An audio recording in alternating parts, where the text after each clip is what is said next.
In his hometown, Martin Crumblish's disappearance went largely unnoticed. The media showed little interest in his case, which lacked the compelling drama that often draws attention. Unlike the well-publicized cases of Chandra Levy in Washington or the puzzling disappearance of Kathy Durst. During 1981, the country focused on the troubling trend of missing children. However, 17-year-old Martin had surpassed the age limit for his photo to be included on milk cartons. Spanning 2.5 square miles, Dobbs Ferry is a charming residential community with around 10,000 inhabitants located in Westchester County, New York. In the northeast corner of this New York City suburb lies the 76-acre Druring Estate, a beautiful woodland preserve. While it sees plenty of daytime visitors, including dog walkers and hikers, it becomes a popular nightlife destination for local teens during the summer months. Late on May 2nd, 1981, Martin Jr. Crumblish, just 17 years old, left a beer party hosted by a few friends at a spot known as The View on the Druring Estate. After his friends returned home, Jr. mysteriously disappeared and has not been located since. The alarm over Jr. Crumblish's disappearance was raised early that morning when he missed the SAT exam he was supposed to attend. As hours passed with no news, his mother, Karen Kelly, became concerned and decided to notify the Dobbs Ferry Police Department. At the time the report was filed, Martin was identified as a white male, weighing 155 pounds and measuring 6 feet 1 inch in height, with blonde hair and blue eyes. The only distinctive feature he had was a gap between his front teeth.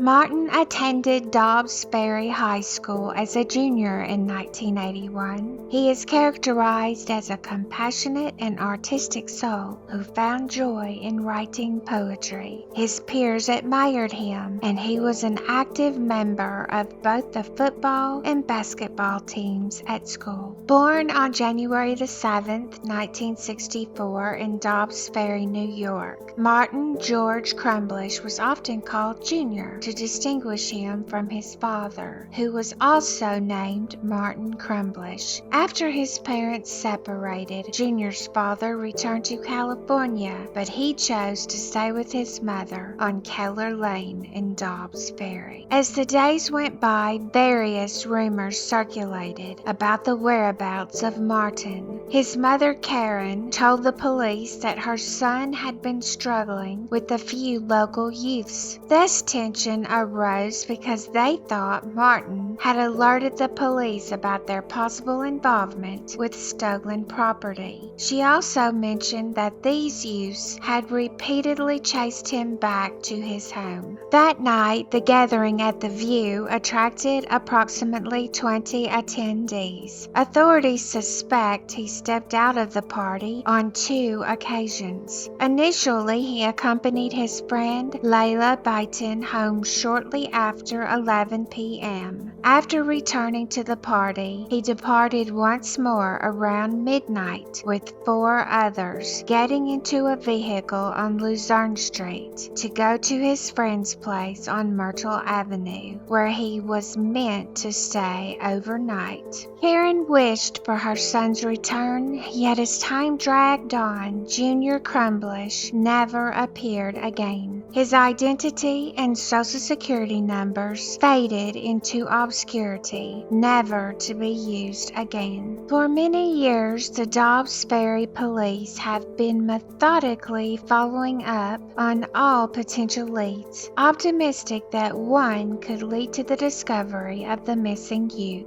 In 2001, with fresh information at hand, the Dobbs Ferry Police Department sought the assistance of Storm, one of 3 specialized cadaver dogs from New York City. These dogs are trained to sense methane gases, which are often been found in decaying bodies or bones. During the search, Storm indicated a spot near the view. However, when detectives from the Dobbs Ferry Police Department began excavating, they discovered nothing. During that same year, the National Center for Missing and Exploited Children was approached by detectives from Dobbs Ferry Police for assistance. Michael Harris, a retired detective from New York City who volunteers with the center, was designated to the case. After a thorough review of the existing documentation, he is convinced that Crumblish met an unfortunate end. Martin never left Dobbs Ferry that night or any other night. He's still there, probably in a shallow grave.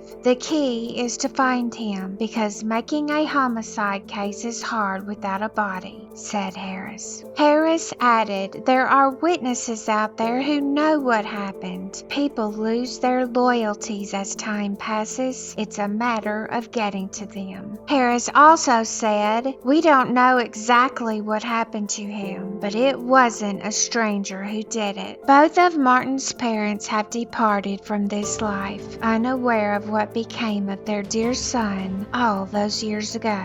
Martin G. Crumblish, his father, died in 2017 in Los Angeles, California, at the age of 77, while his mother, Karen L. Watson, passed away in 2020 in New York at the age of 79. While Martin's parents have passed away, his legacy should not fade. It is now our duty to advocate for justice on behalf of Martin George Crumblish Jr. The police are asking anyone with knowledge about this case to get in touch with the Detective Division of the Dobbs Ferry Police Department by calling 914-693-5500. Your information will be treated with the utmost confidentiality.